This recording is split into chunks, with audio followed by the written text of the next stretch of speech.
আমাৰ সৰু দিনতো কেতিয়াবা হৈছিলে যে এইটো আমি অকল এটা এক্সকাৰ্শন হিচাপে লৈ লওঁ। এক্সকাৰ্শন হিচাপে নহয়, এইটো এটা অত্যন্ত চিৰিয়াছ এটা যাত্ৰা। এই চিৰিয়াছনেছটো তোমালোকে বুজি পাবা আৰু সুন্দৰকৈ গৈ ফূৰ্তি ফাৰ্তা কৰাৰ লগতে তোমালোকে সুন্দৰকৈ নতুন নতুন কথা শিকিবা আৰু তোমালোকৰ দৃষ্টিভংগীটো যোনটো হৰাইজন বুলি কয় সেইটো আৰু বহল কৰি তোমালোকে উভতি আহিবা। আৰু কাইলৈ তোমালোকে ক্লাছ 12 পাছ কৰাৰ পিছত যাতে এনেকুৱা অনুষ্ঠানবিলাকত গৈ পেলাই তোমালোকে পঢ়িব পাৰা আৰু সকলোৱে যে IITত পঢ়িব লাগিব, সকলোৱে যে এইমছত পঢ়িব লাগিব তেনেকুৱা কথা নাই।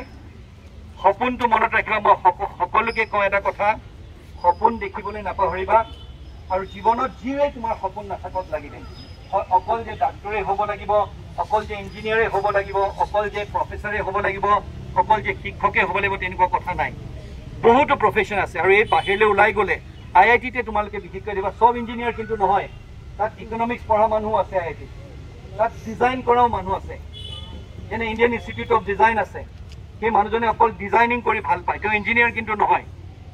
সেইকাৰণে ক্ৰিয়েটিভ যদি মনত সেই বস্তুটো আছে IITত সেইখিনি বস্তু দেখা পাবা, ইনষ্টিটিউট অফ চায়েন্সতো সেইখিনি দেখা পাবা। সেইকাৰণে গৈ অকল এইটো মনৰ ভাৱ নহয় যে মই IITলৈ গৈছোঁ, মই ইঞ্জিনিয়াৰ হ'ম, এইমছলৈ গৈছোঁ, মই ডাক্তৰ হ'ম, সেইটো নহয়। নিজৰ দৃষ্টিভংগী, নিজৰ হৰাইজন বহল কৰিবা।